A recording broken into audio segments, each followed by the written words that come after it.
আমি কারোর কষ্ট সহ্য করতে পারি না বসন্ত, তাই তুমি কাল থেকে আমার আড়তে কাজ করবে। যতীন, আগে কর্তা, এই না 50 টাকা আগাম। 50 টাকা? আরে আপনি তো দেবতা মালিক। আমি সকলের ভালো করতে চাই বসন্ত, আর তোমার ভালোর জন্যই আমি তোমাকে কিছু উপদেশ দিতে চাই। হ্যাঁ বলুন। ওই যে ঘন আছে না, ঘনা। ও ওই ঘনশ্যাম? 1 নম্বরে 5 হারামজাদা। শুনলাম তোমার মেয়ের সঙ্গে ওর মিটিং মিক্সিং চলছে। সেটা আবার কি? বুঝলে না? না তো।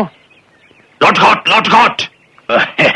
কিন্তু ও তো ছেলের মতো, সেই ছোটবেলা থেকে বাড়িতে আসে যায়। তবু সাবধানের মান নেই। মেয়ের উঠতি বয়স, একবার যদি পা হড়কায় সারা জীবন কেঁদে কুল পাবে না।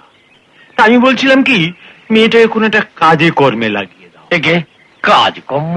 হ্যাঁ, কাজকর্ম আমার বাড়িতেই রয়েছে। গিন্নির মতো আমাকে দেখাশোনা করবে। না, আমার রানীর মতো আমাকে দেখাশোনা করবে, আর কাজে কর্মে মেতে থাকলে মন মেজাজও ঠান্ডা থাকবে। খাঁটি কথা, আমি আজই বলবো তাকে। Very good. তবে মনে রেখো, ডটার ইয়াং হয়েছে, যা কিছু বলবে ঠান্ডা মাথায় বুঝিয়ে বলবে। নাম যতীন, আগে কর্তা, এইটে তোমার মাথার ঠান্ডা নাম হই।